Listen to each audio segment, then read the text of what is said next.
6 weeks ago, I stood beneath the dome of this Capitol and proclaimed the dawn of the golden age of America.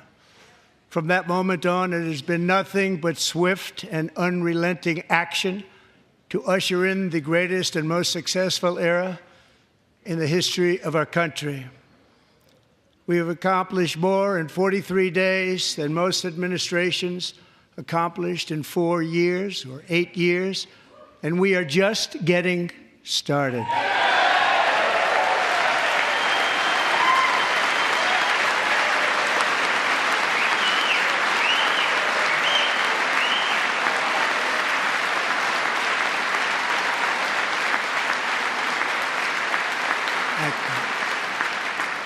I return to this chamber tonight to report that America's momentum is back, our spirit is back, our pride is back, our confidence is back, and the American dream is surging bigger and better than ever before.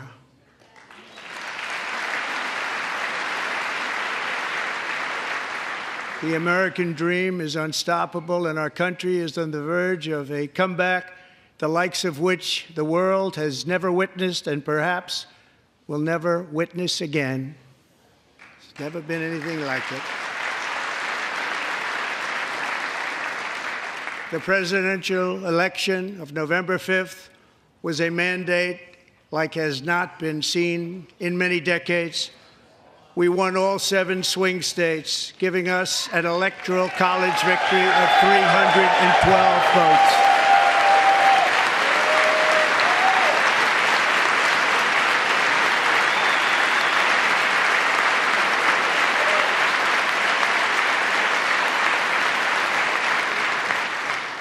We won the popular vote by big numbers and won counties in our country.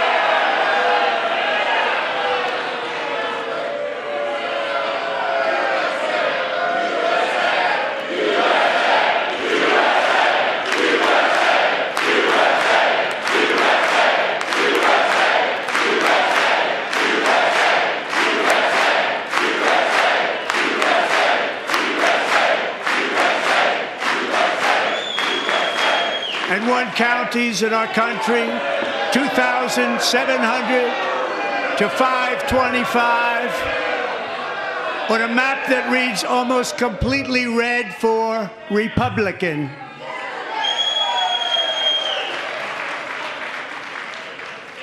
Now, for the first time in modern history, more Americans believe that our country is headed in the right direction than the wrong direction. In fact, it's an astonishing record, 27-point swing, the most ever.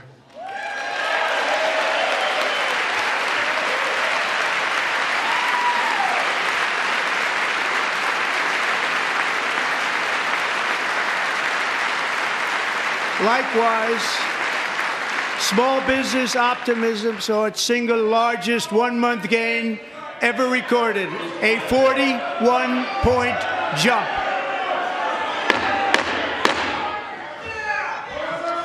Members are directed to uphold and maintain decorum in the House and to cease any further disruptions.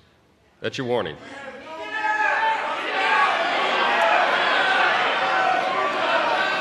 Members are engaging in willful and continuing breach of decorum, and the chair is prepared to direct the Sergeant-at-Arms to restore order to the joint session.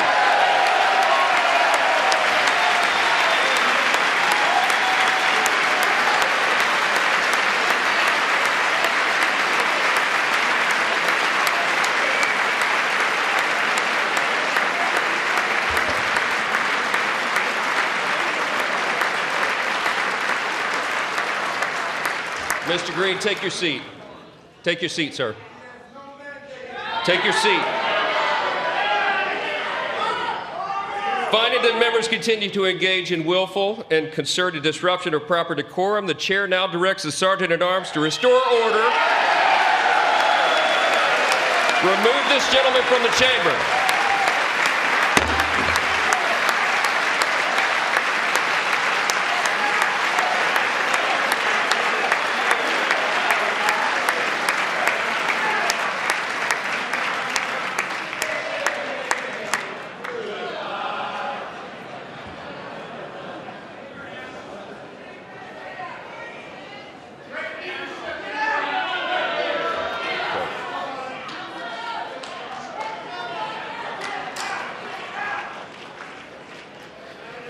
Members are directed to uphold and maintain decorum in the House.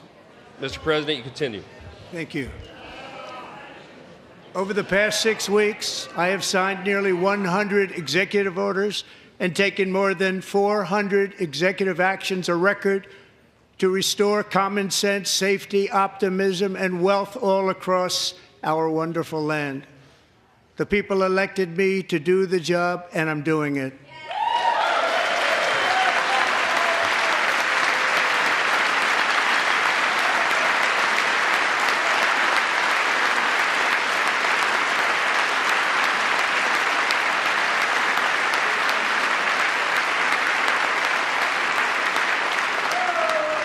In fact, it has been stated by many that the first month of our presidency, it's our presidency, is the most successful in the history of our nation.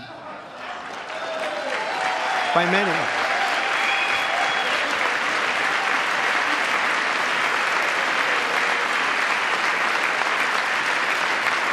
And what makes it even more impressive is that, do you know who number 2 is? George Washington. How about that? How about that? I don't know about that list, but we'll take it.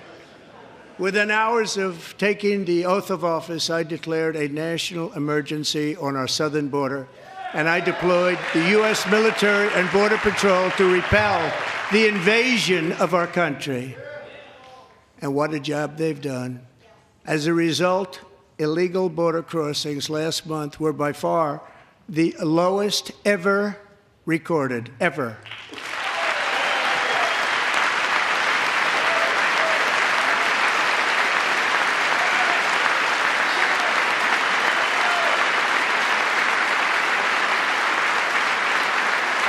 They heard my words and they chose not to come. Much easier that way.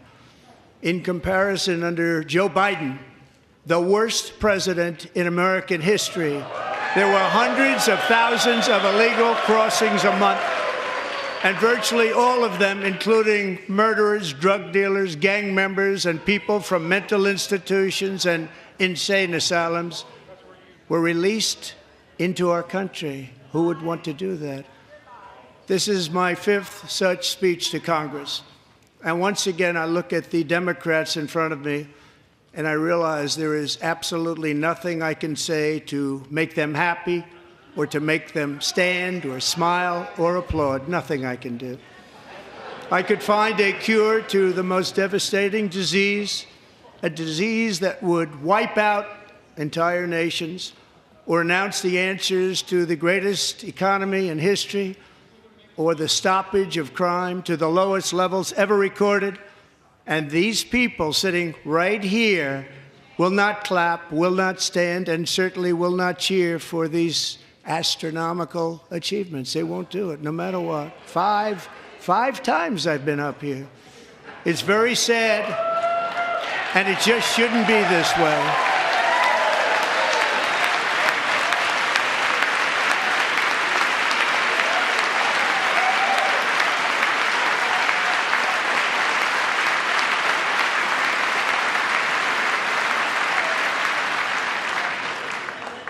So Democrats sitting before me, for just this one night, why not join us in celebrating so many incredible wins for America?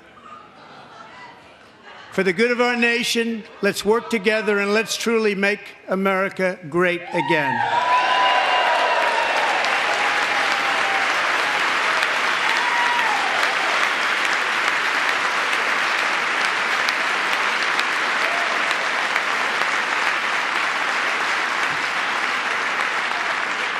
Every day, my administration is fighting to deliver the change America needs to bring a future that America deserves, and we're doing it. This is a time for big dreams and bold action. Upon taking office, I imposed an immediate freeze on all federal hiring, a freeze on all new federal regulations, and a freeze on all foreign aid.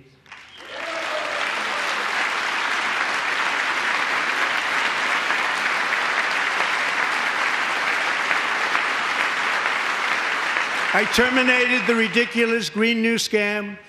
I withdrew from the unfair Paris Climate Accord, which was costing us trillions of dollars that other countries were not paying.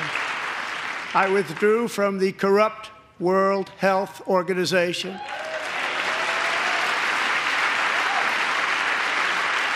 And I also withdrew from the anti-American UN Human Rights Council.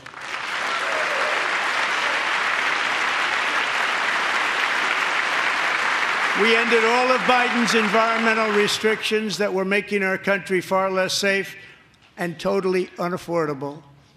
And importantly, we ended the last administration's insane electric vehicle mandate, saving our auto workers and companies from economic destruction.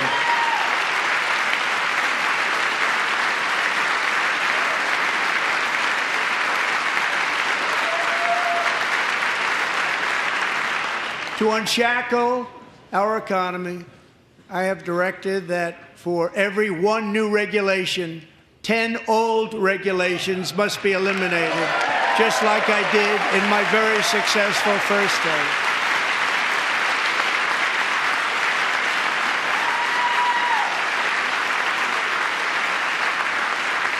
And in that first term, we set records on ending unnecessary rules and regulations like no other president had done before. We ordered all federal workers to return to the office. They will either show up for work in person or be removed from their job.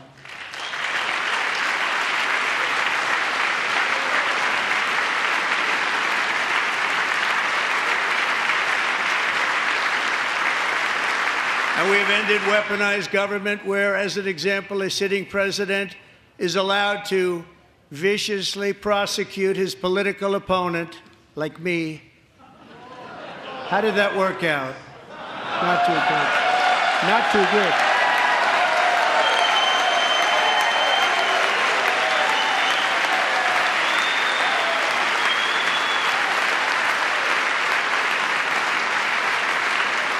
And I have stopped all government censorship and brought back free speech in America. It's back.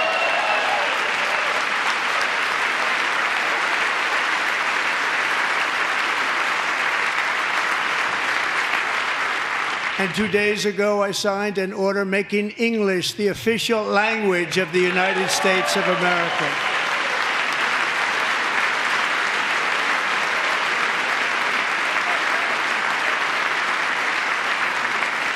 I renamed the Gulf of Mexico the Gulf of America.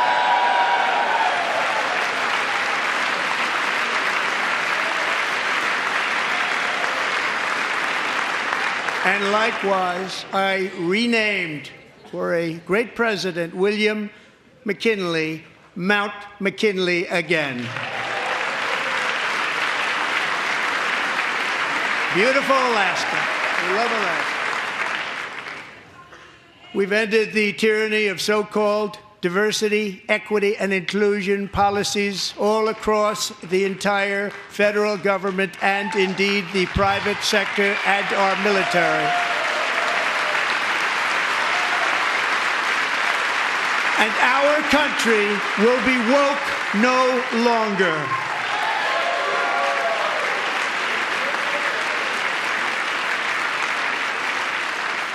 We believe that whether you are a doctor, an accountant, a lawyer, or an air traffic controller, you should be hired and promoted based on skill and competence, not race or gender. Very important.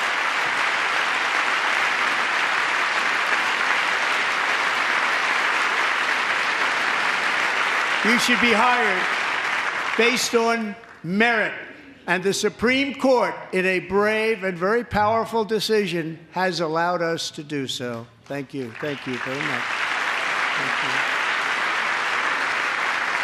you. We have removed the poison of critical race theory from our public schools, and I signed an order making it the official policy of the United States government that there are only two genders, male and female.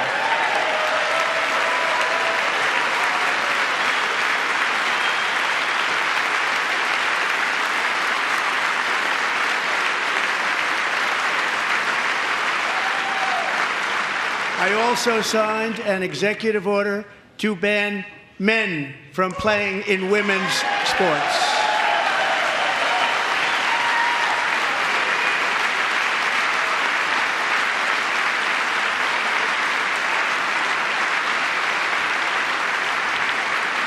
Three years ago, Peyton McNabb was an all-star high school athlete, one of the best, preparing for a future in college sports. But when her girls' volleyball match was invaded by a male, he smashed the ball so hard in Peyton's face, causing traumatic brain injury, partially paralyzing her right side and ending her athletic career. It was a shot like she's never seen before. She's never seen anything like it. Peyton is here tonight in the gallery, and Peyton, from now on, schools will kick the men off the girls' team, or they will lose all federal funding.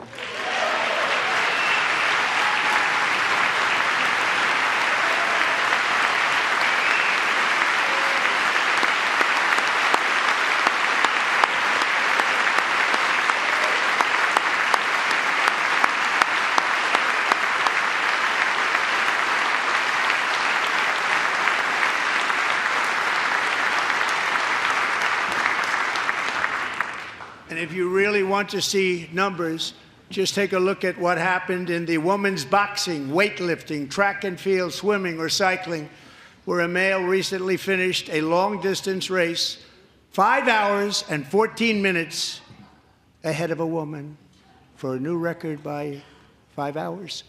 Broke the record by 5 hours. It's demeaning for women, and it's very bad for our country. We're not going to put up with it any longer.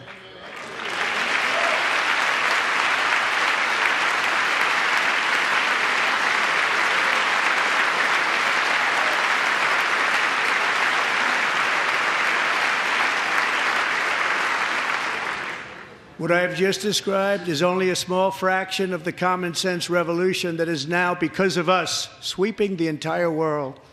Common sense has become a common theme, and we will never go back. Never. Never going to let that happen.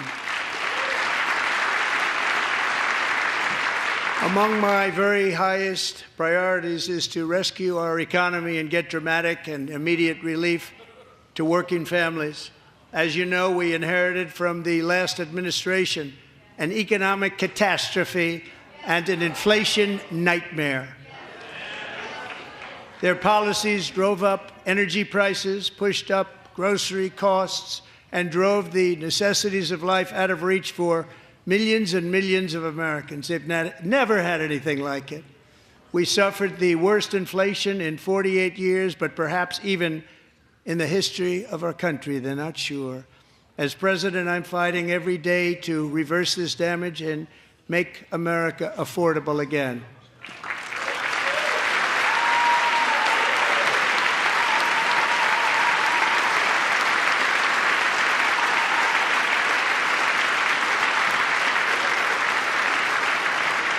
Joe Biden especially let the price of eggs get out of control. The egg price is out of control, and we're working hard to get it back down. Secretary, do a good job on that. You inherited a total mess from the previous administration. Do a good job.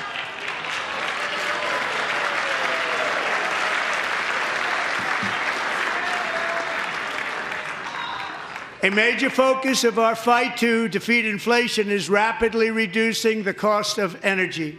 The previous administration cut the number of new oil and gas leases by 95%, slowed pipeline construction to a halt, and closed more than 100 power plants. We are opening up many of those power plants right now.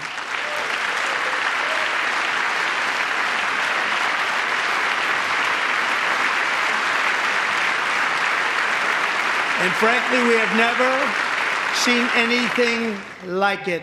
That's why on my first day in office, I declared a national energy emergency. As you've heard me say many times, we have more liquid gold under our feet than any nation on earth, and by far. And now I fully authorize the most talented team ever assembled to go and get it. It's called Drill, Baby, Drill.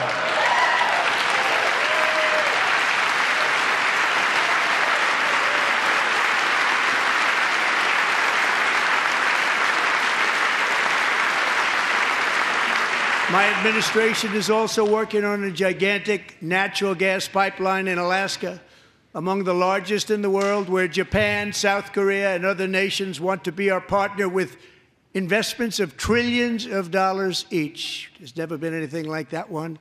It will be truly spectacular. It's all set to go. The permitting is gotten. And later this week, I will also take historic action to dramatically expand production of critical minerals and rare earths here in the USA.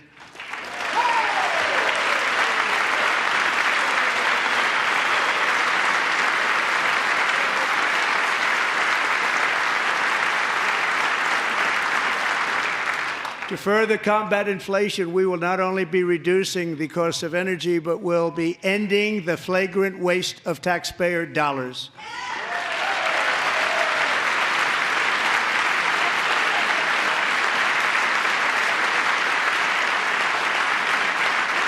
And to that end, I have created the brand new Department of Government Efficiency, DOGE. Perhaps you've heard of it. Perhaps.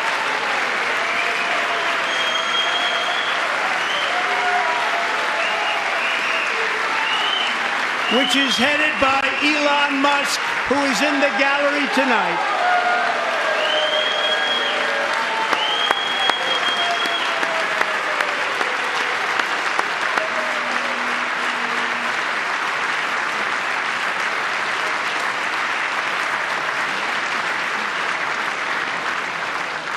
Thank you, Elon. He's working very hard. He didn't need this.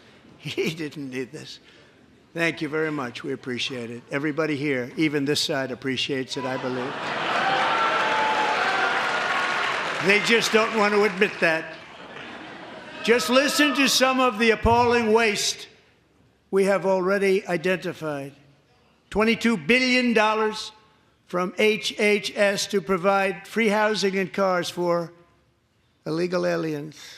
$45 million for diversity, equity, and inclusion scholarships in Burma.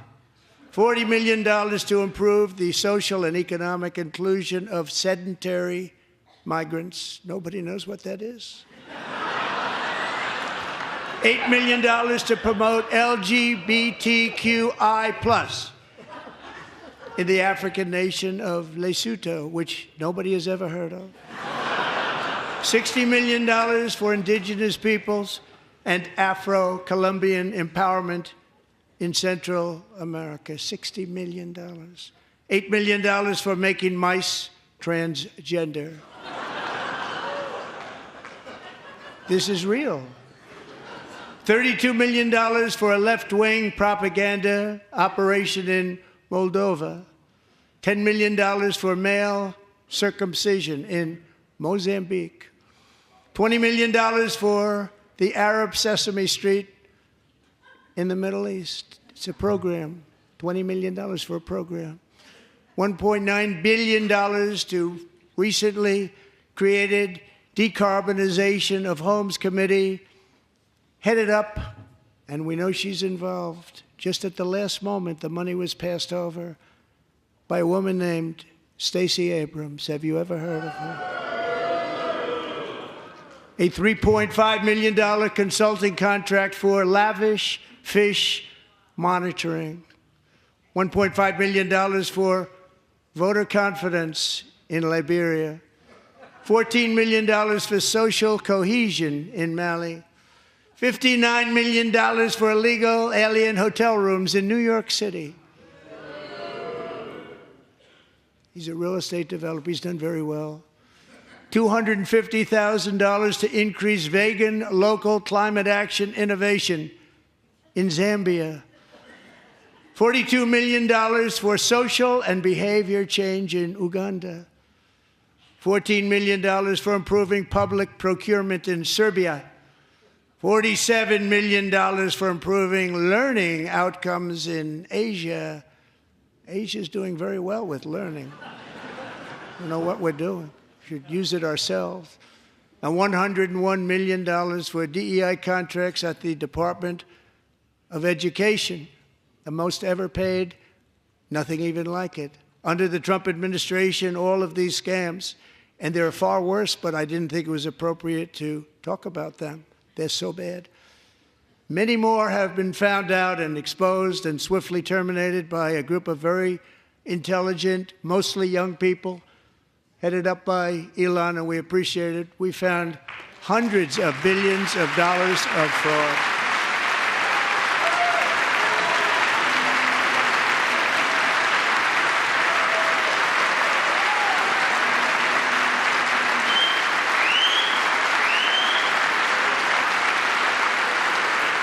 And we've taken back the money and reduced our debt to fight inflation and other things. Taken back a lot of that money. We got it just in time. This is just the beginning.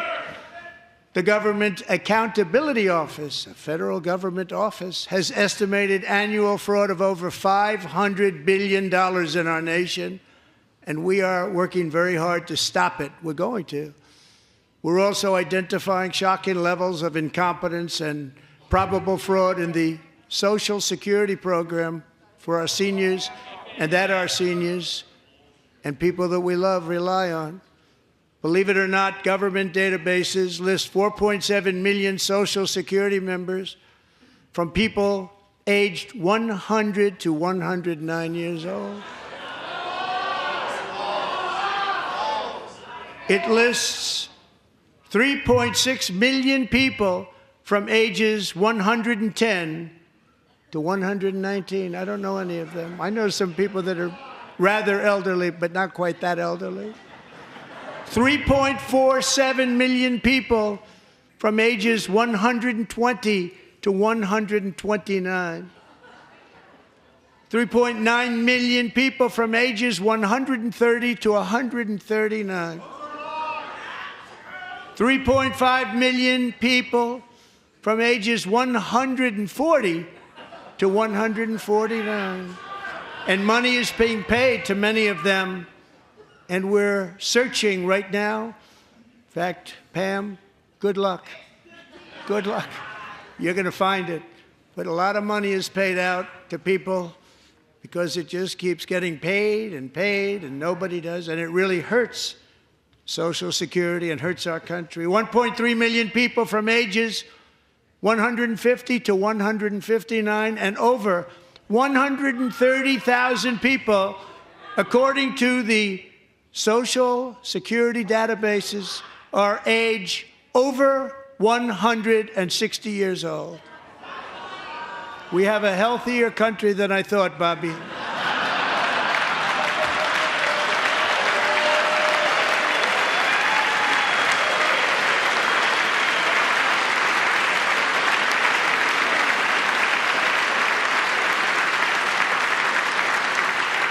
Including, to finish, 1,039 people between the ages of 220 and 229, one person between the age of 240 and 249, and one person is listed at 360 years of age. More than 100 years older than our country. But we're going to find out where that money's going, and it's not going to be pretty. By slashing all of the fraud, waste, and theft we can find, we will defeat inflation, bring down mortgage rates, lower car payments and grocery prices, protect our seniors, and put more money in the pockets of American families.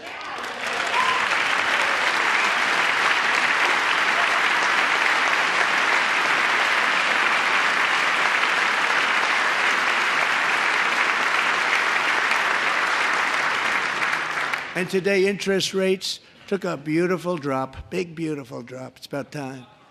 And in the near future, I want to do what has not been done in 24 years, balance the federal budget. We're going to balance it.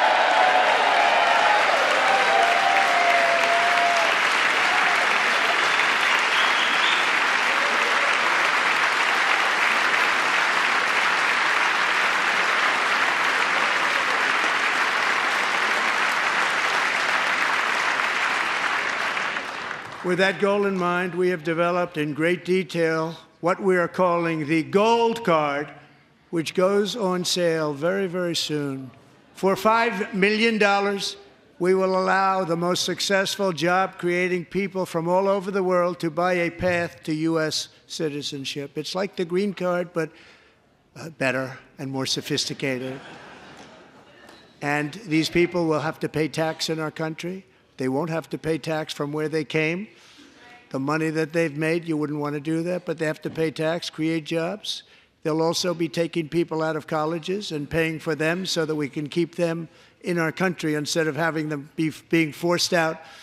Number one, at the top school, as an example, being forced out and not being allowed to stay and create tremendous numbers of jobs and great success for a company out there. So while we take out the criminals, killers, traffickers, and child predators who are allowed to enter our country under the open border policy of these people, the Democrats, the Biden administration, the open border insane policies that you've allowed to destroy our country, we will now bring in brilliant, hardworking, job-creating people. They're going to pay a lot of money, and we're going to reduce our debt with that money.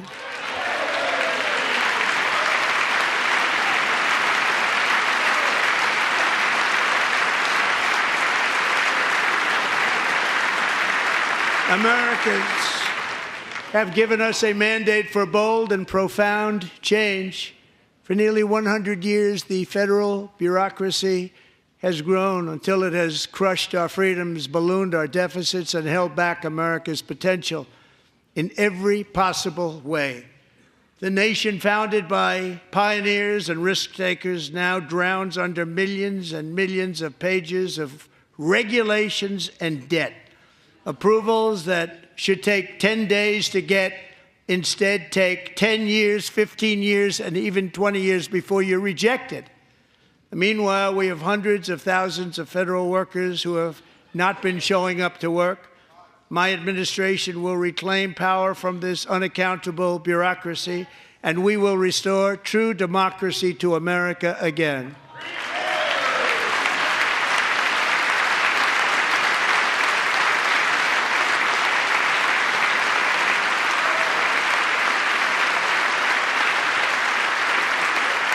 And any federal bureaucrat who resists this change will be removed from office immediately. Because we are draining the swamp. It's very simple.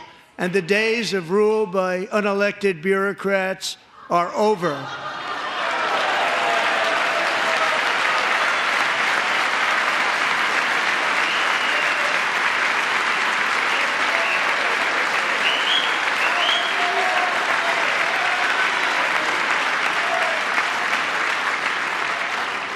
And the next phase of our plan to deliver the greatest economy in history is for this Congress to pass tax cuts for everybody. They're in there. They're waiting for you to vote.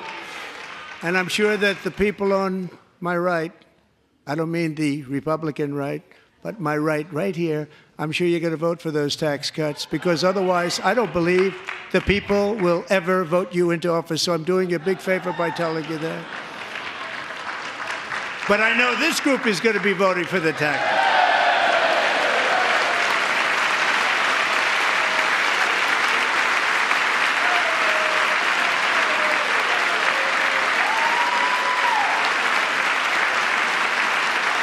Thank you. It's a very, very big part of our plan. We had tremendous success in our first term with it. A very big part of our plan. We're seeking permanent income tax cuts all across the board. And to get urgently needed relief to Americans hit especially hard by inflation, I'm calling for no tax on tips, no tax on overtime, and no tax on Social Security benefits for our great seniors.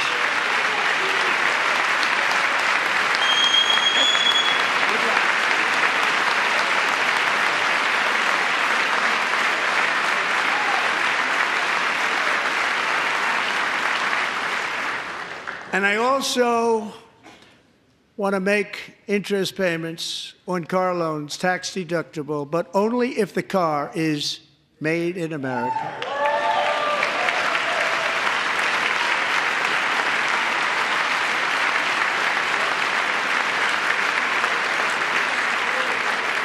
And by the way, we're going to have growth in the auto industry like nobody's ever seen. Plants are opening up all over the place. Deals are being made. Never seen. That's a combination of the election win and tariffs. It's a beautiful word, isn't it? That, along with our other policies, will allow our auto industry to absolutely boom. It's going to boom. Spoke to the majors today, all three, the top people, and they're so excited. In fact, already numerous car companies have announced that they will be building massive automobile plants in America, with Honda just announcing a new plant in Indiana, one of the largest anywhere in the world.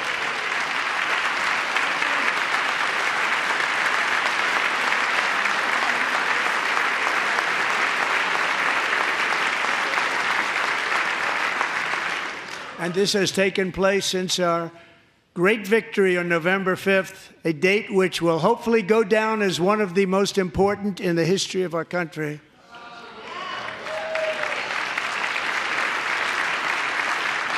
In addition, as part of our tax cuts, we want to cut taxes on domestic production and all manufacturing. And just as we did before, we will provide 100% expensing. It will be retroactive to January 20th, 2025, and it was one of the main reasons why our tax cuts were so successful in our first term, giving us the most successful economy in the history of our country, first term. We had a great first term.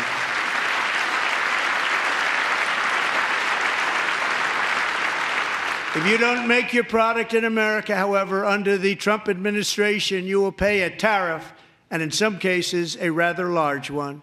Other countries have used tariffs against us for decades, and now it's our turn to start using them against those other countries. On average, the European Union, China, Brazil, India, Mexico, and Canada, have you heard of them? And countless other nations charge us tremendously higher tariffs than we charge them. It's very unfair. India charges us auto tariffs higher than 100%. China's average tariff on our products is twice what we charge them. And South Korea's average tariff is 4 times higher. Think of that, 4 times higher. And we give so much help militarily and in so many other ways to South Korea, but that's what happens.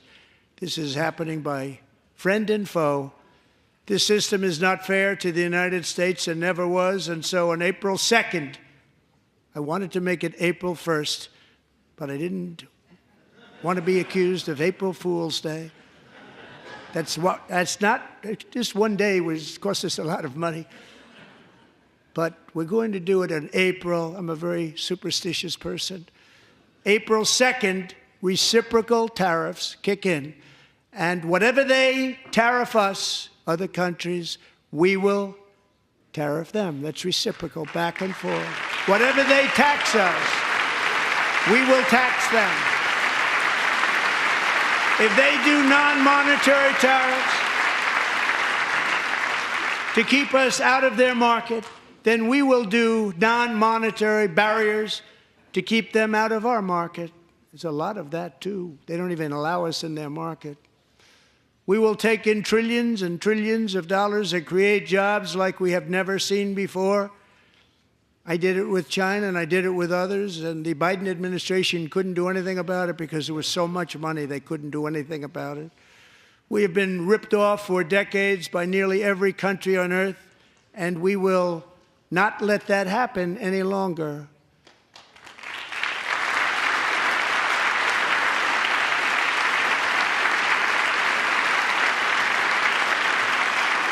Much has been said over the last 3 months about Mexico and Canada, but we have very large deficits with both of them. But even more importantly, they've allowed fentanyl to come into our country at levels never seen before, killing hundreds of thousands of our citizens and many very young, beautiful people, destroying families.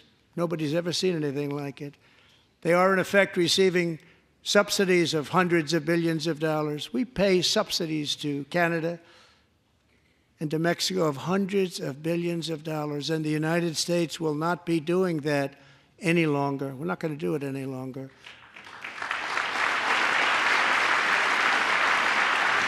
Thanks to our America First policies we're putting into place, we have had $1.7 trillion of new investment in America in just the past few weeks.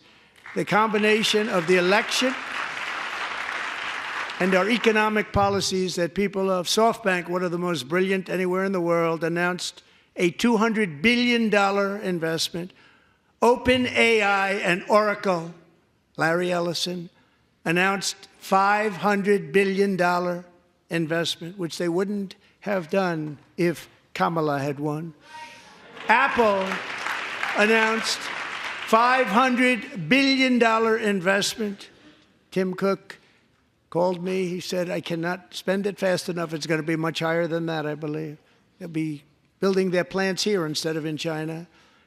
And just yesterday, Taiwan Semiconductor, the biggest in the world, most powerful in the world, has a tremendous amount, 97% of the market, announced a $165 billion investment to build the most powerful chips on earth right here in the USA.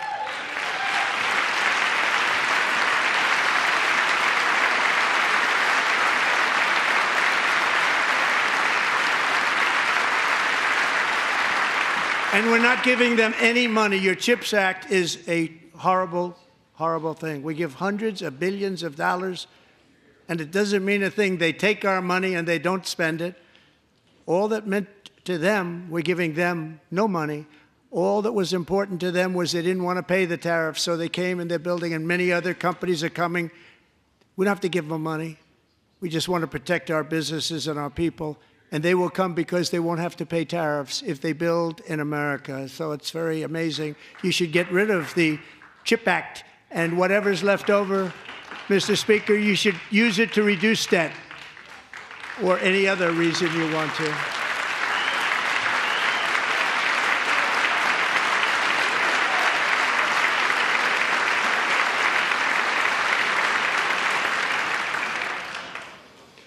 Our new trade policy will also be great for the American farmer. I love the farmer. Who will now be selling into our home market, the USA, because nobody is going to be able to compete with you. Because there's goods that come in from other countries and companies, they're really in a bad position in so many different ways. They're uninspected. They may be very dirty and disgusting, and they come in and they pour in, and they hurt our American farmers. The tariffs will go on agricultural product coming into America, and our farmers, starting on April 2nd, it may be a little bit of an adjustment period. We had that before when I made the deal with China, $50 billion of purchases, and I said, just bear with me, and they did. They did. Probably have to bear with me again, and this will be even better. That was great. The problem with it was that Biden didn't enforce it. He didn't enforce it. $50 billion of purchases, and we were doing great, but Biden did not enforce it, and it hurt our farmers. But our farmers are going to have a field day right now. So to our farmers, have a lot of fun. I love you too. I love you too. It's all going to happen.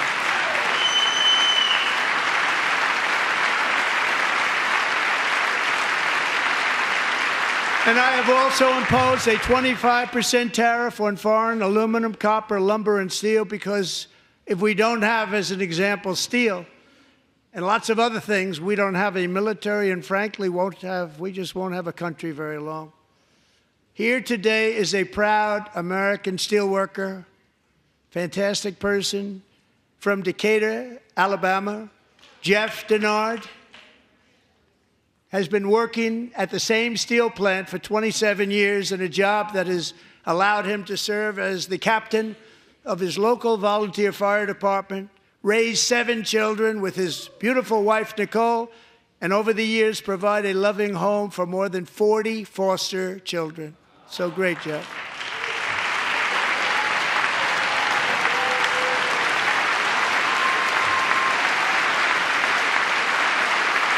Thank you, Jeff. Thank you, Jeff.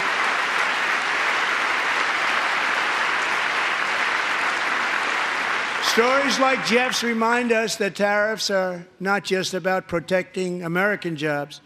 They're about protecting the soul of our country. Tariffs are about making America rich again and making America great again, and it's happening, and it will happen rather quickly. There'll be a little disturbance, but we're okay with that. It won't be much. No, you're not. Oh. And look where Biden took us, very low, the lowest we've ever been. Jeff, I want to thank you very much. And I also want to recognize another person who has devoted herself to foster care community. She works so hard on it. A very loving person, our magnificent First Lady of the United States.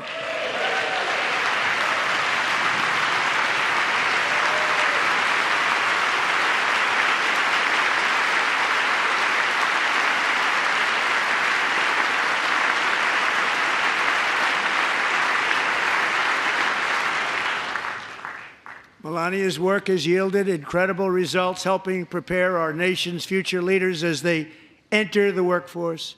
Our First Lady is joined by two impressive young women, very impressive. Haley Ferguson, who benefited from the First Lady's Fostering the Future initiative and is poised to complete her education and become a teacher. And Elliston Berry, who became a victim of an illicit deepfake image produced by a peer. With Elliston's help, the Senate just passed the Take It Down Act, and this is so important. Thank you very much, John. John Thune, thank you. Stand up, John. Thank you, John.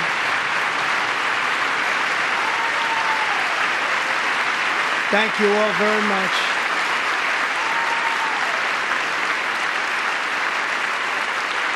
Thank you. And thank you to John Thune and the Senate. Great job. To criminalize the publication of such images online is a terrible, terrible thing. And once it passes the House, I look forward to signing that bill into law. Thank you. And I'm going to use that bill for myself, too, if you don't mind. Because nobody gets treated worse than I do online. Nobody. That's great. Thank you very much to the Senate. Thank you. But if we truly care about protecting Americans' children, no step is more crucial than securing America's borders. Over the past 4 years, 21 million people poured into the United States. Many of them were murderers, human traffickers, gang members, and other criminals from the streets of dangerous cities all throughout the world. Because of Joe Biden's insane and very dangerous open border policies, they are now strongly embedded in our country, but we are getting them out and getting them out fast.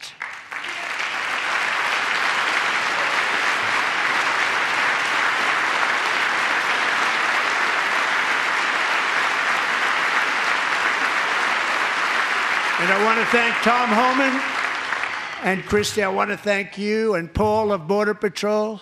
I want to thank you. What a job they've all done, everybody. Border Patrol, ICE, law enforcement in general is incredible. We have to take care of our law enforcement.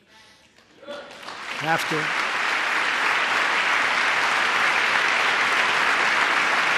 Last year,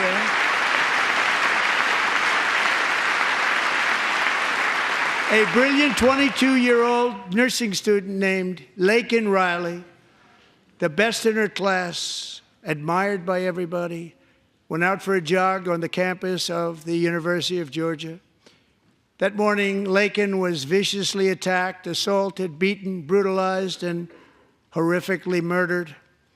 Laken was stolen from us by a savage illegal alien gang member who was arrested while trespassing across Biden's open southern border and then set loose into the United States under the heartless policies of that failed administration. It was indeed a failed administration. He had then been arrested and released in a Democrat-run sanctuary city, a disaster, before ending the life of this beautiful young angel. With us this evening are Laken's beloved mother, Allison, and her sister, Lauren.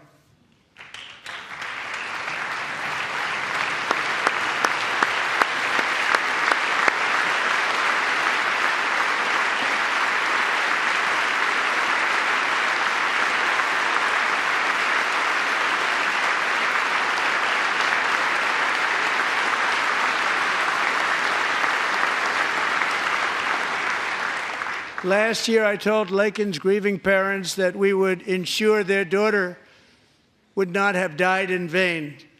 That's why the very first bill I signed into law as your 47th president mandates the detention of all dangerous criminal aliens who threaten public safety. It's a very strong, powerful act.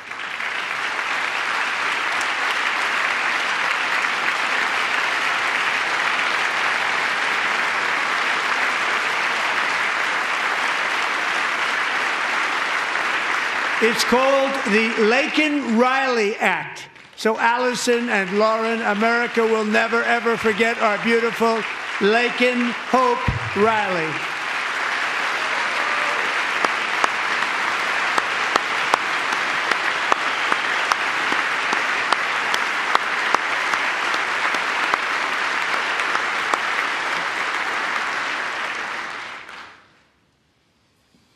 Thank you very much.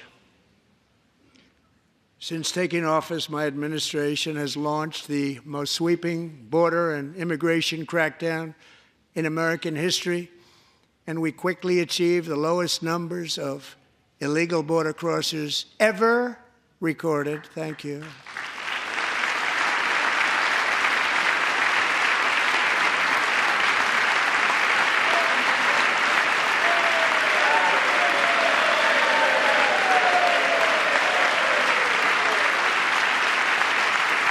The media and our friends in the Democrat Party kept saying we needed new legislation, we must have legislation to secure the border.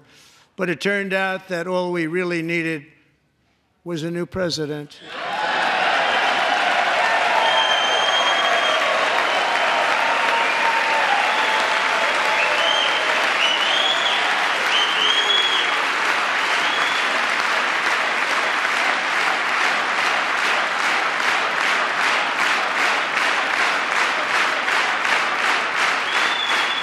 Thank you. Joe Biden didn't just open our borders, he flew illegal aliens over them to overwhelm our schools, hospitals, and communities throughout the country. Entire towns like Aurora, Colorado, and Springfield, Ohio, buckled under the weight of the migrant occupation and corruption like nobody's ever seen before. Beautiful towns destroyed. Now, just as I promised in my inaugural address, we are achieving the great liberation of America.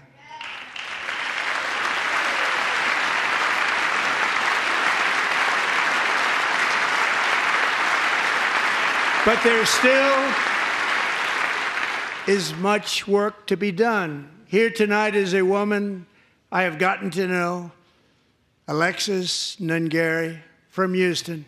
Wonderful woman. Last June, Alexis's 12-year-old daughter, her precious Jocelyn, walked to a nearby convenience store. She was kidnapped, tied up, assaulted for 2 hours under a bridge, and horrifically murdered. Arrested and charged with this heinous crime are 2 illegal alien monsters from Venezuela, released into America by the last administration through their ridiculous open border. The death of this beautiful 12-year-old girl and the agony of her mother and family touched our entire nation greatly. Alexis, I promised that we would always remember your daughter, your magnificent daughter, and earlier tonight I signed an order keeping my word to you. One thing I have learned about Jocelyn is that she loved animals so much. She loved nature. Across Galveston Bay, from where Jocelyn lived in Houston, you will find a magnificent national wildlife refuge, a pristine, peaceful, 34,000-acre sanctuary for all of God's creatures on the edge of the Gulf of America. Alexis, moments ago, I formally renamed that refuge in loving memory of your beautiful daughter, Jocelyn. So, Mr. Vice President, if you would, may I have the order?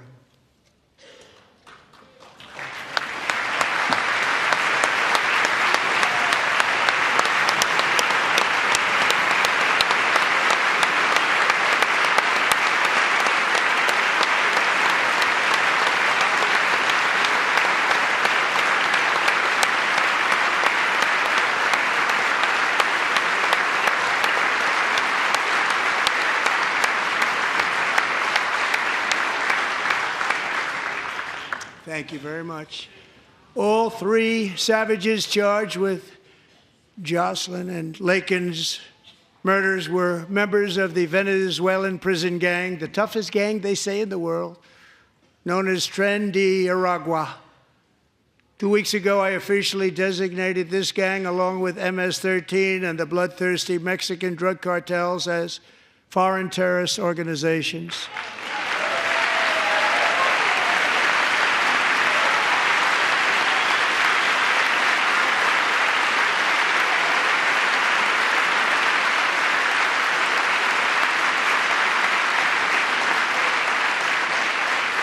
They are now officially in the same category as ISIS, and that's not good for them.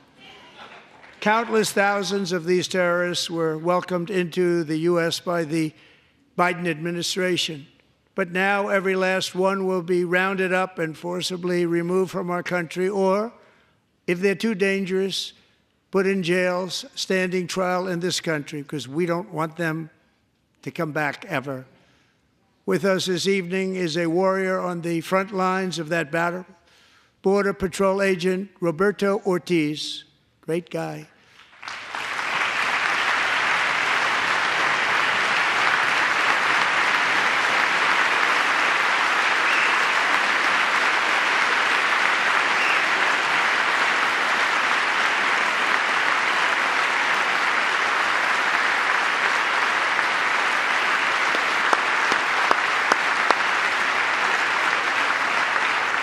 In January, Roberto and another agent were patrolling by the Rio Grande near an area known as Cartel Island. Doesn't sound too nice to me.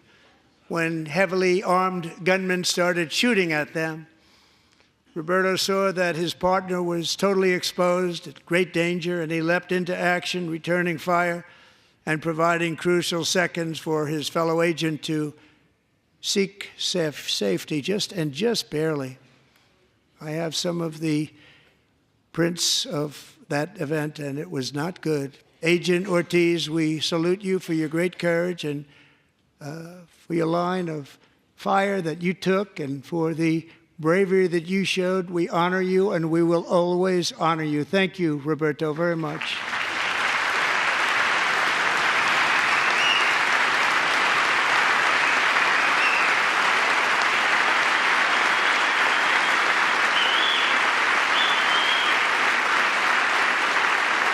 Thank you, Roberto.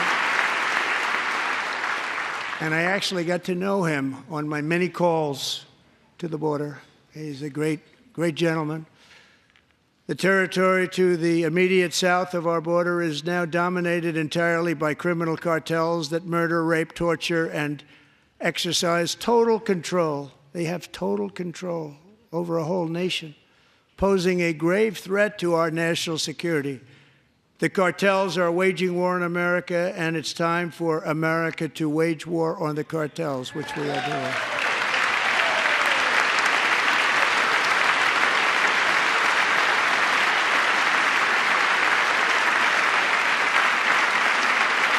Five nights ago, Mexican authorities, because of our tariff policies being imposed on them, think of this, handed over to us 29 of the biggest cartel leaders in their country. That has never happened before. They want to make us happy.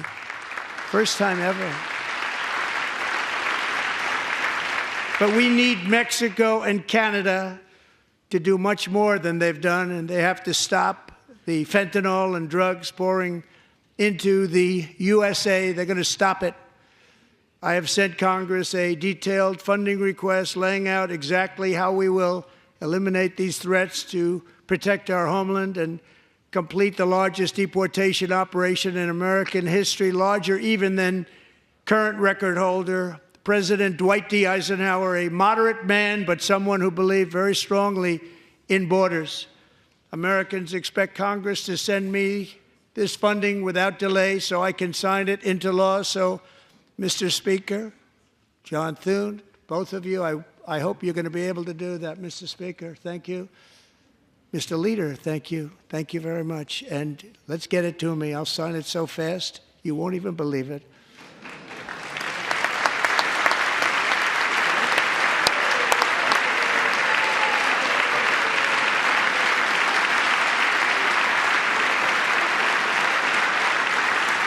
And as we reclaim our sovereignty, we must also bring back law and order to our cities and towns.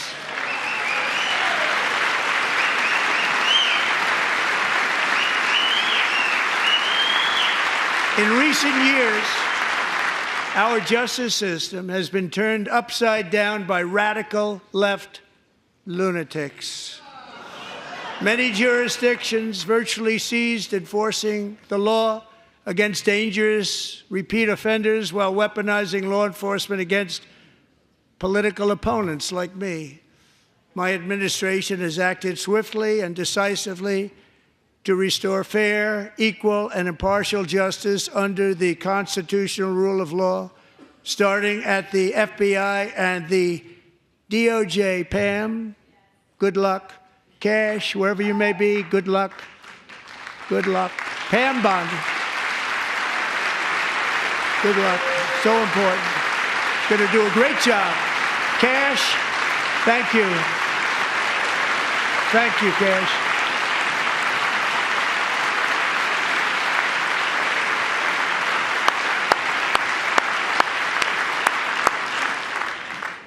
They've already started very strong. They're going to do a fantastic job. You're going to be very proud of them. We're also once again giving our police officers the support, protection, and respect they so dearly deserve. They have to get it. They have such a hard, dangerous job, but we're going to make it less dangerous. The problem is the bad guys don't respect the law, but they're starting to respect it, and they soon will respect it. This also includes our great fire departments throughout the country. Our firemen and women are unbelievable people, and we'll never forget them. And besides that, they voted for me in record numbers, so I have no choice.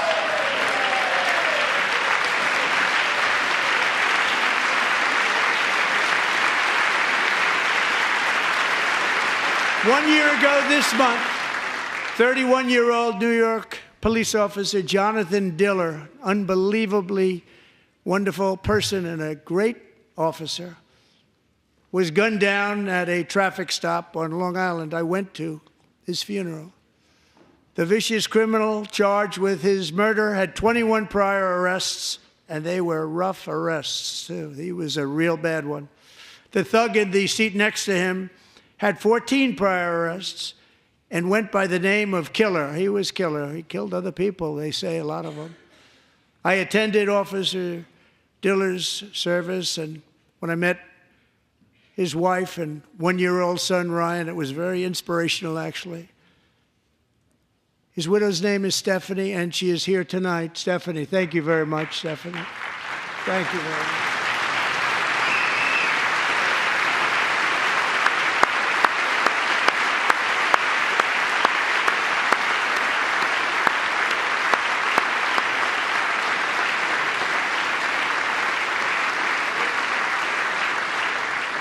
Stephanie, we're going to make sure that Ryan knows his dad was a true hero, New York's finest, and we're going to get these cold-blooded killers and repeat offenders off our streets, and we're going to do it fast. Got to stop it. They get out with 28 arrests. They push people into subway trains. They hit people over the head, back of the head with baseball bats. We got to get them out of here. I've already signed an executive order requiring a mandatory death penalty for anyone who murders a police officer, and tonight I'm asking Congress to pass that policy into permanent law.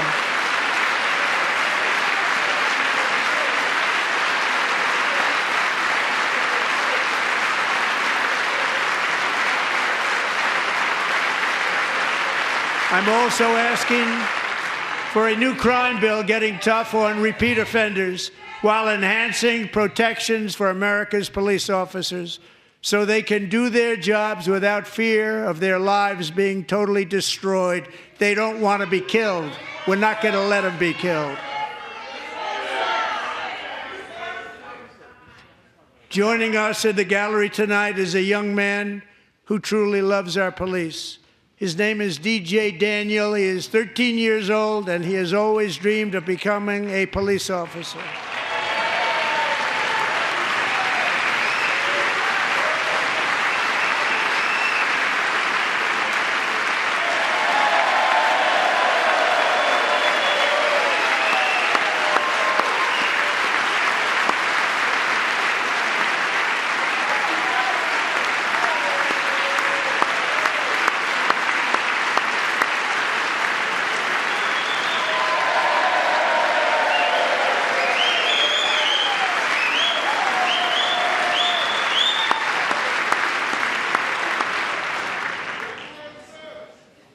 But in 2018, DJ was diagnosed with brain cancer.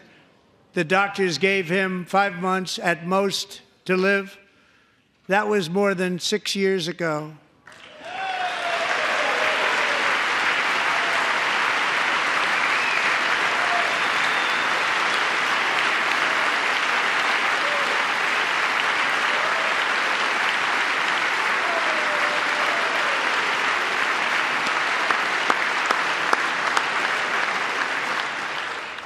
Since that time, DJ and his dad have been on a quest to make his dream come true, and DJ has been sworn in as an honorary law enforcement officer, actually a number of times. The police love him, the police departments love him. And tonight, DJ, we're going to do you the biggest honor of them all. I am asking our new Secret Service Director, Sean Curran, to officially make you an agent of the United States Secret Service.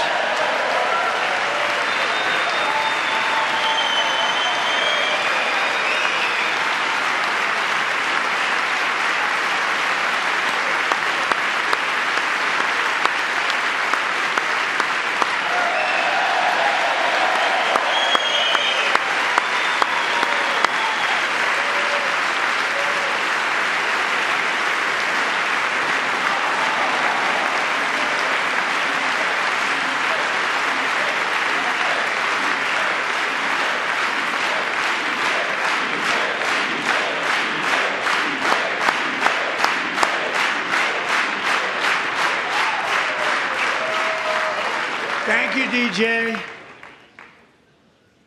DJ's doctors believe his cancer likely came from a chemical he was exposed to when he was younger.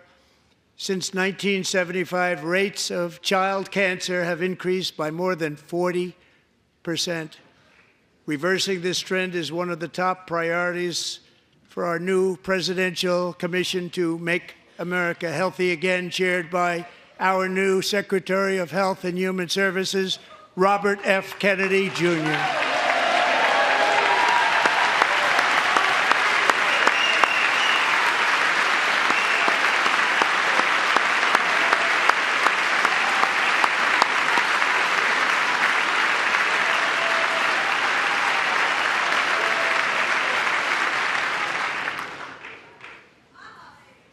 With the name Kennedy, you would have thought everybody over here would have been cheering.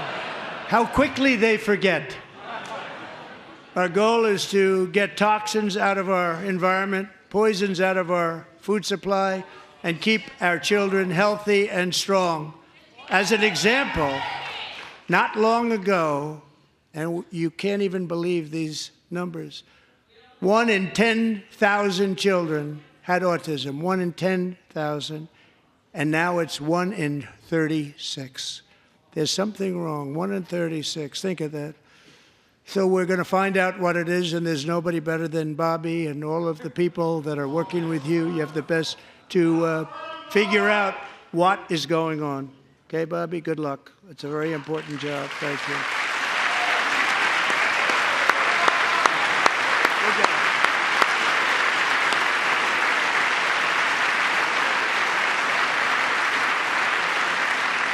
Thank you.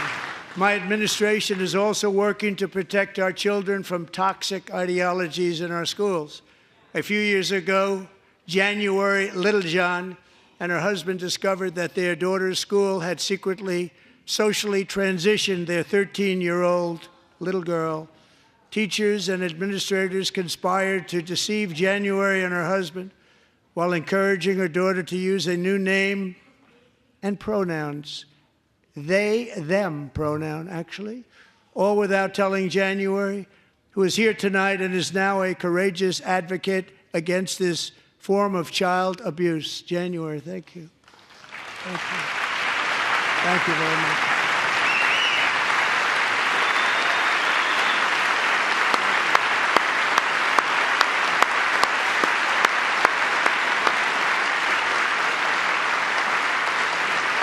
Thank you.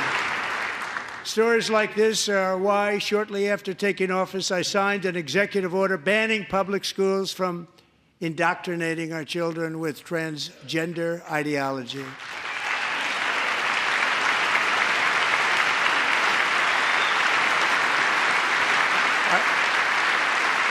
I also signed an order to cut off all taxpayer funding to any institution that engages in the sexual mutilation of our youth.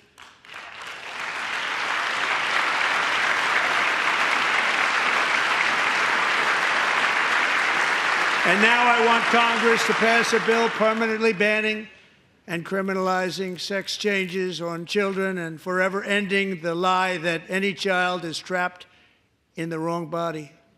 This is a big lie.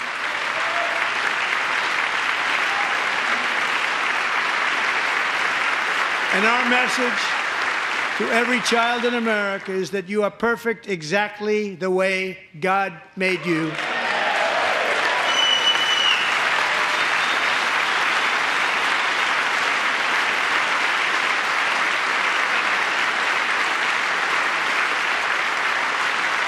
Because we're getting wokeness out of our schools and out of our military, and it's already out, and it's out of our society. We don't want it. Wokeness is trouble. Wokeness is bad. It's gone. It's gone. And we feel so much better for it, don't we? Don't we feel better?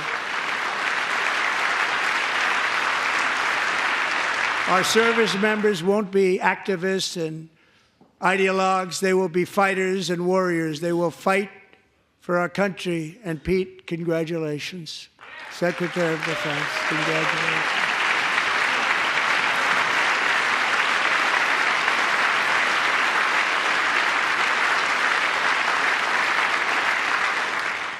And he's not big into the woke movement, I can tell you. I know him well. I am pleased to report that in January, the U.S. Army had its single best recruiting month in 15 years, and that all armed services are having among the best recruiting results ever in the history of our services. What a difference.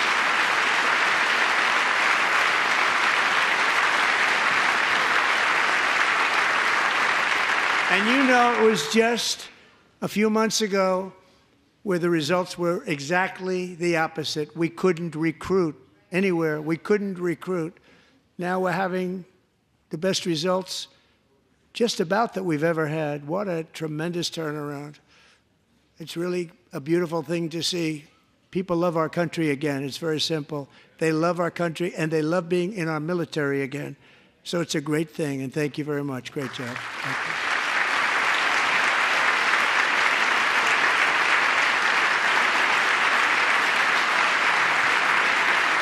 We're joined tonight by a young man, Jason Hartley, who knows the weight of that call of duty. Jason's father, grandfather, and great-grandfather all wore the uniform. Jason tragically lost his dad, who was also a Los Angeles County Sheriff's deputy when he was just a boy, and now he wants to carry on the family legacy of service. Jason is a senior in high school, a six-letter varsity athlete, a really good athlete, they say, a brilliant student with a 4.46, that's good, GPA. And his greatest dream is to attend the U.S. Military Academy at West Point.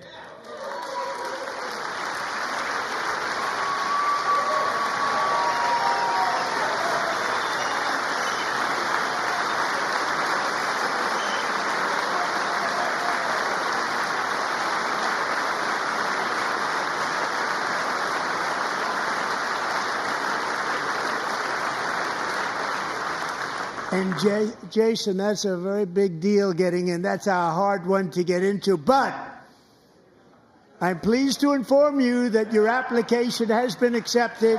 You will soon be joining the Corps of Cadets.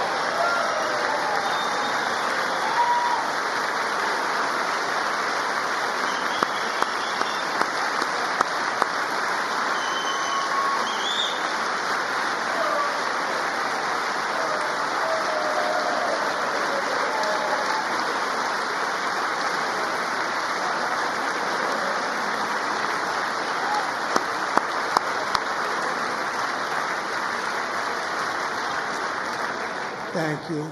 Jason, you're going to be on the long gray line, Jason. As Commander-in-Chief, my focus is on building the most powerful military of the future. As a first step, I'm asking Congress to fund a state-of-the-art Golden Dome missile defense shield to protect our homeland, all made in the USA.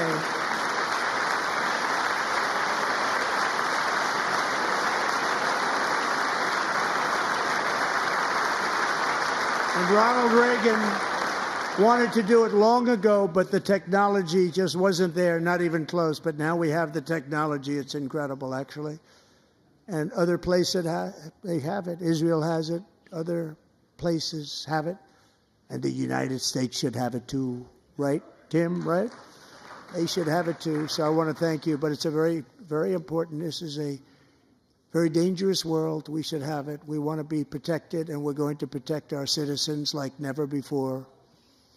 To boost our defense industrial base, we are also going to resurrect the American shipbuilding industry, including commercial shipbuilding and military shipbuilding.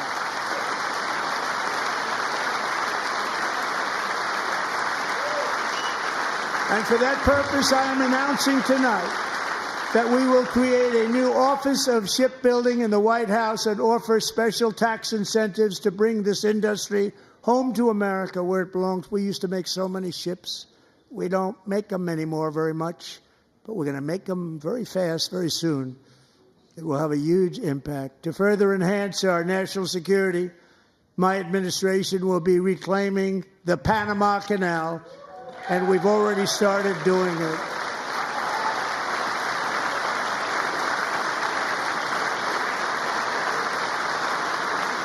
Just today, a large American company announced they are buying both ports around the Panama Canal and lots of other things having to do with the Panama Canal and a couple of other canals.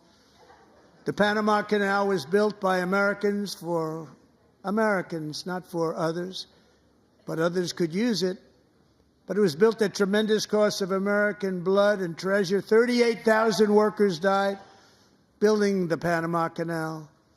They died of malaria. They died of snake bites and mosquitoes. Not a nice place to work. They paid them very highly to go there, knowing there was a 25% chance that they would die. The most expensive project also that was ever built in our country's history, if you bring it up to modern day costs. It was given away by the Carter administration for $1. But that agreement has been violated very severely. We didn't give it to China. We gave it to Panama, and we're taking it back.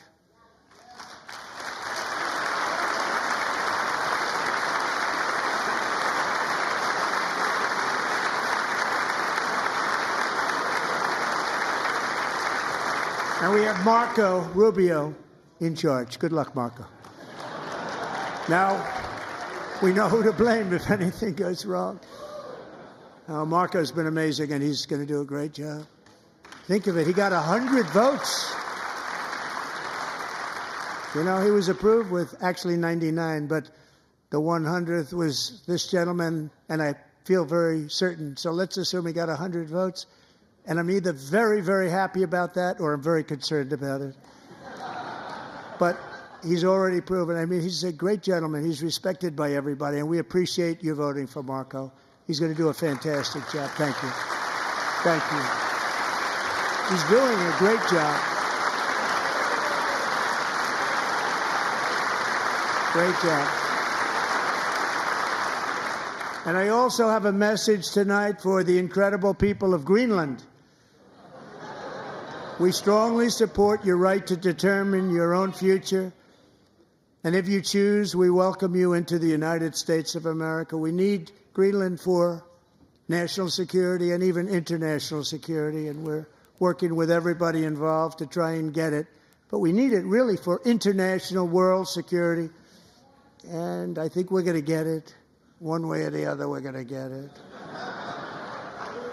We will keep you safe. We will make you rich, and together we will take Greenland to heights like you have never thought possible before.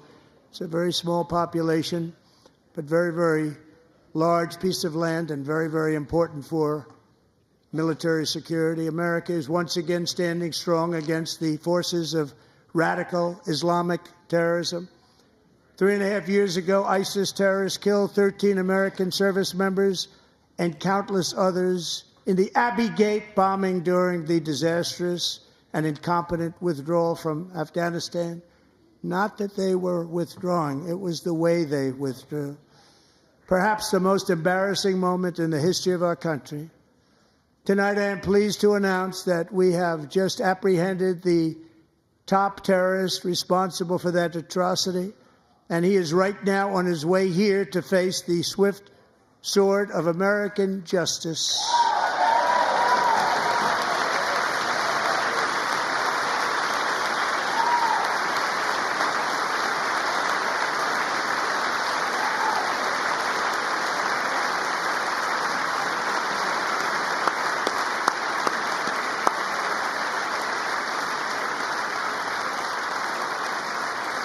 And I want to thank especially the government of Pakistan for helping arrest this monster. This was a very momentous day for those 13 families who I actually got to know very well, most of them, whose children were murdered, and the many people that were so badly, over 42 people, so badly injured on that fateful day in Afghanistan. What a horrible day. Such incompetence was shown. That when Putin saw what happened, I guess he said, wow, maybe this is my chance. That's how bad it was. Should have never happened. Grossly incompetent people. I spoke to many of the parents and loved ones, and they're all in our hearts tonight. Just spoke to them on the phone. We had a big call. Every one of them called, and everybody was on the line, and they did nothing but cry with happiness. They were very happy, as happy as you can be under those circumstances. Their child, brother, sister, son, daughter was killed for no reason whatsoever. In the Middle East, we're bringing back our hostages from Gaza. In my first term, we achieved one of the most groundbreaking peace agreements in generations, the Abraham Accords.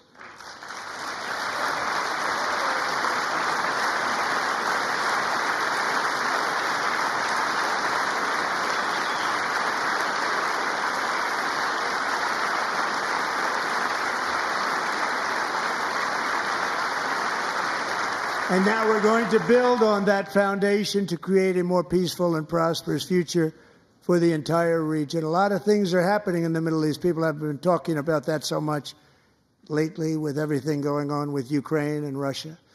But a lot of things are happening in the Middle East. It's a rough neighborhood, actually. I'm also working tirelessly to end the savage conflict in Ukraine. Millions of Ukrainians and Russians have been needlessly killed or wounded in this horrific and brutal conflict with no end in sight. The United States has sent hundreds of billions of dollars to support Ukraine's defense, with no security, with no anything.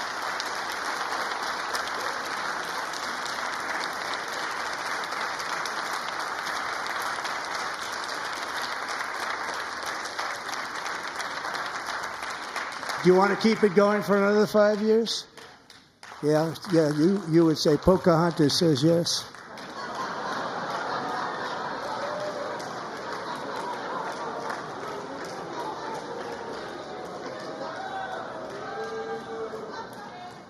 $2,000 people are being killed every single week. More than that. They're Russian young people. They're Ukrainian young people. They're not Americans. But I want it to stop. Meanwhile, Europe has sadly spent more money buying Russian oil and gas than they have spent on defending Ukraine, by far. Think of that. They've spent more buying Russian oil and gas than they have defending. And we've spent perhaps $350 billion, like taking candy from a baby. That's what happened. And they've spent $100 billion. What a difference that is. And we have an ocean separating us, and they don't. But we're getting along very well with them, and lots of good things are happening. Biden has authorized more money in this fight than Europe has spent by billions and billions of dollars. It's hard to believe that they wouldn't have stopped it and said, at some point, come on, let's equalize. You got to be equal to us. But that didn't happen. Earlier today, I received an important letter from President Zelensky of Ukraine. The letter reads, Ukraine is ready to come to the negotiating table as soon as possible to bring lasting peace closer. Nobody wants peace more than the Ukrainians, he said. My team and I stand ready to work under President Trump's strong leadership to get a peace that lasts. We do really value how much America has done to help Ukraine maintain its sovereignty and independence. Regarding the agreement on minerals and security, Ukraine is ready to sign it at any time that is convenient for you. I appreciate that he sent this letter, just got it a little while ago.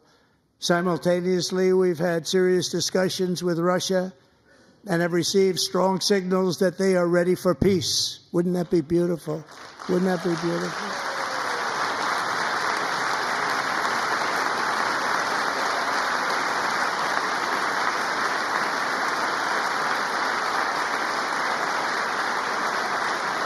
Wouldn't that be beautiful?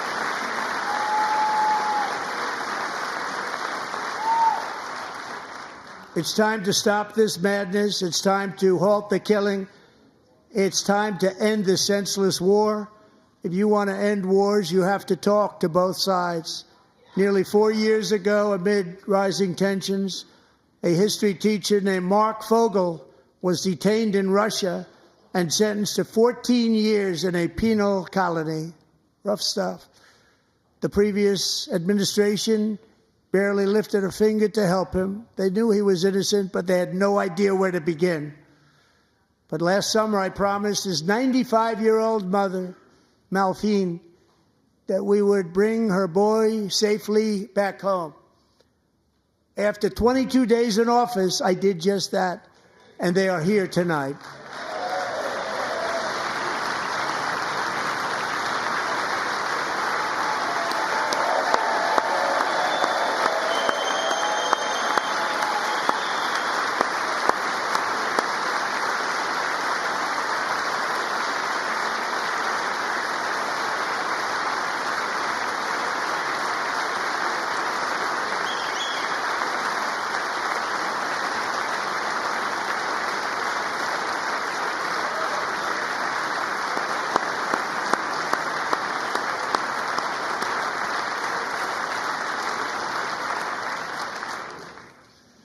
To Mark and his great mom, we are delighted to have you safe and sound and with us. As fate would have it, Mark Fogel was born in a small rural town in Butler, Pennsylvania. Have you heard of it? Where his mother has lived for the past 78 years. I just happened to go there last July 13th for a rally. That was not pleasant. And that is where I met his beautiful mom right before I walked onto that stage. And I told her I would not forget what she said about her son. And I never did I? Never forgot. Less than 10 minutes later, at that same rally, gunfire rang out, and a sick and deranged assassin unloaded 8 bullets from his sniper's perch into a crowd of many thousands of people. My life was saved by a fraction of an inch, but some were not so lucky.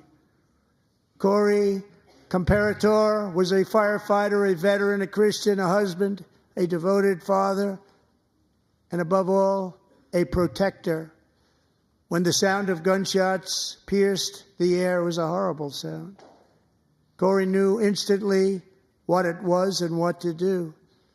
He threw himself on top of his wife and daughters and shielded them from the bullets with his own body. Corey was hit really hard. You know the story from there. He sacrificed his life to save theirs. 2 others, very fine people, were also seriously hit. But thankfully, with the help of 2 great country doctors, we thought they were gone and they were saved. So those doctors had great talent. We're joined by Corey's wife, Helen, who was his high school sweetheart, and their two beloved daughters, Allison and Kaylee. Thank you.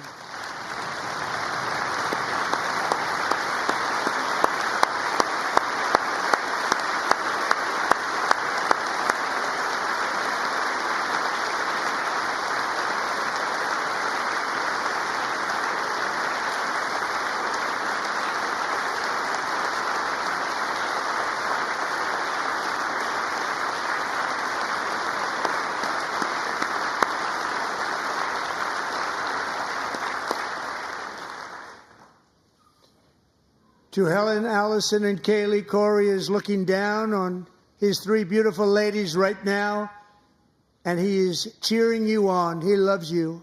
He is cheering you on. Corey was taken from us much too soon, but his destiny was to leave us all with a shining example of the selfless devotion of a true American patriot. It was love like Corey's that built our country, and it's love like Corey's that is going to make our country more majestic than ever before. I believe that my life was saved that day in Butler for a very good reason. I was saved by God to make America great again. I believe that. Thank you. Thank you.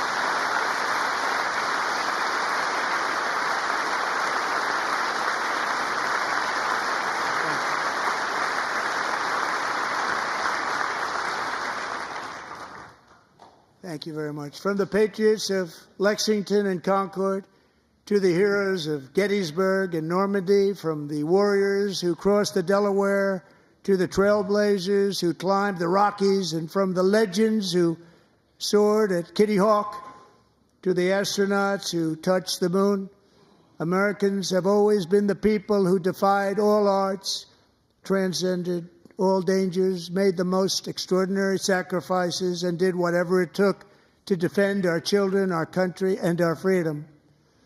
And as we have seen in this chamber tonight, that same strength, faith, love, and spirit is still alive and thriving in the hearts of the American people.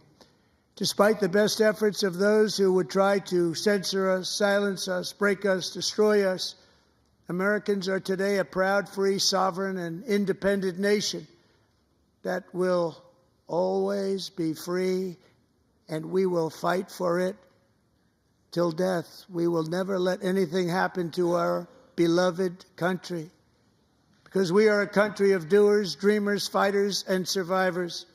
Our ancestors crossed a vast ocean, strode into the unknown wilderness, and carved their fortunes from the rock and soil of a perilous and very dangerous frontier. They chased our destiny across a boundless continent. They built the railroads, laid the highways, and graced the world with American marvels like the Empire State Building, the mighty Hoover Dam, and the towering Golden Gate Bridge. They lit the world with electricity, broke free of the force of gravity, fired up the engines of American industry, vanquished the communists, fascists, and Marxists all over the world, and gave us countless modern wonders sculptured out of iron, glass, and steel. We stand on the shoulders of these pioneers who won and built the modern age, these workers who poured their sweat into the skylines of our cities, these warriors who shed their blood on fields of battle and gave everything they had for our rights and for our freedom. Now it is our time to take up the righteous cause of American liberty. And it is our turn to take America's destiny into our own hands and begin the most thrilling days in the history of our country. This will be our greatest era.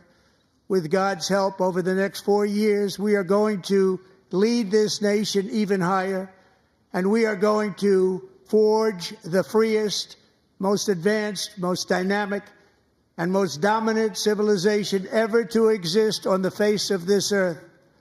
We are going to create the highest quality of life, build the safest and wealthiest and healthiest and most vital communities anywhere in the world.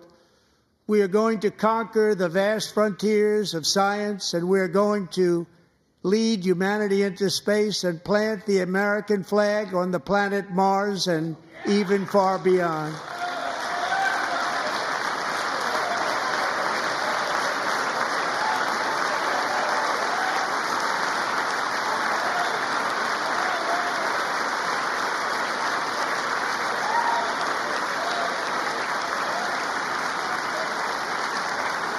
And through it all, we are going to rediscover the unstoppable power of the American spirit.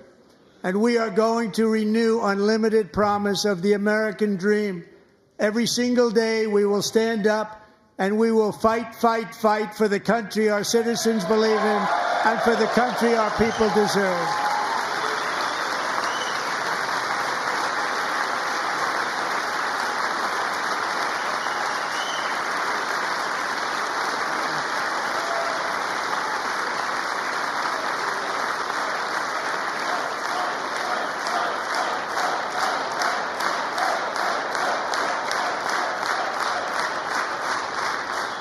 My fellow Americans, get ready for an incredible future, because the golden age of America has only just begun.